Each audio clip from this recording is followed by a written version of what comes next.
এইখন চৰকাৰক আপোনালোকে সমালোচনা কৰে অধ্যক্ষ মহোদয় গৰুৰ চোৰাং সৰবৰাহ 4,300 আমি মানুহক এৰেষ্ট কৰিছো আৰু যদি আপোনালোকে মোক খুদে যে নহয় আগৰ চৰকাৰেওতো ব্যৱস্থা লৈছিল 2010 পৰা 16 ভিতৰত একে ধৰণে পেপাৰত নিউজ ওলাইছিল কেইজন মানুহ এৰেষ্ট কৰিছিল কংগ্ৰেছ চৰকাৰ দিনত 77 77ৰ বিপৰীতে আমি কিমান এৰেষ্ট কৰিলো 4,300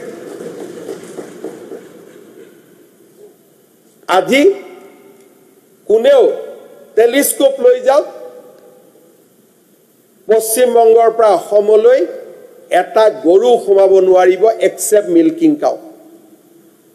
খেদি পুলিচে মানুহক ধৰিছে আৰু ধৰিব যাওঁতে দুই এটা তাতে মৰিছে এইখন চৰকাৰক আপোনালোকে সমালোচনা কৰে তাৰমানে এইবোৰ কৰিব মই নালাগিছিল ময়ো কম্প্ৰমাইজ কৰিব লাগিছিল